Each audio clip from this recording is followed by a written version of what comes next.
تعال أقولك، ما تحكمش على الناس من زاوية نظرك. ممكن يكون في جانب تاني انت ما تعرفش عنه أي حاجة. هحكي لكم قصة حقيقية من الواقع. راجل ساب مراته تغرق عشان ينقذ نفسه من الغرق.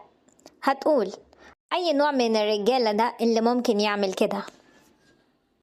القصة دي واقعية، بس هتخليك تعيد التفكير في سلوك وتصرفات الناس من حواليك.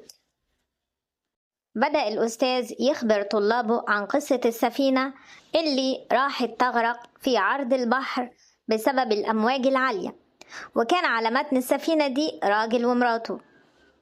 ولما تعرضت السفينة للغرق وكل واحد من الناس حاول ينجو منها، مفضلش إلا قارب نجاة وحيد ويتسع لشخص واحد.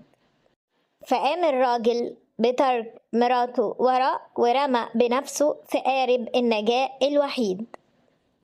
ووقفت الست في السفينة الغرقانة بتبص لجوزها وقالت له جملة واحدة.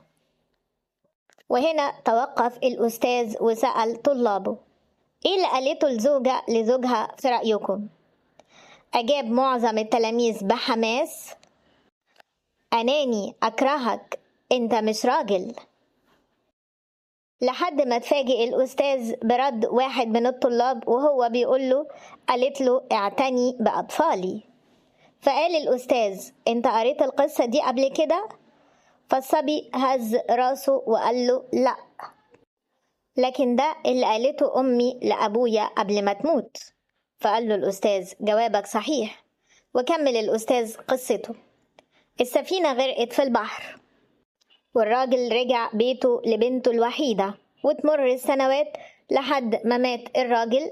وبعد فترة بنته لقت دفتر مذكراته، والراجل كان كاتب فيه إنه راح مع مراته في رحلة بحرية بعد ما شخص الأطباء إن مراته بتعاني من مرض قاتل، وبعد أيام قليلة هتفارق الحياة.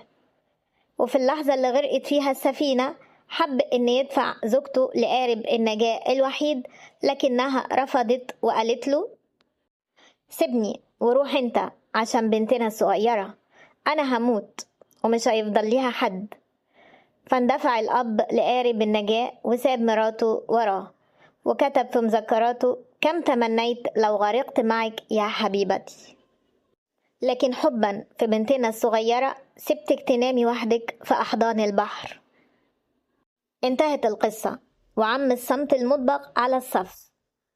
وساعتها عرف الأستاذ إن الطلاب فهموا المغزى من القصة دي، اللي هو في تعقيدات كتيرة في الحياة ممكن تكمن وراء الأشياء اللي بيصعب علينا فهمها، وإننا ما نركزش على ظواهر الأشياء ونحكم من خلالها.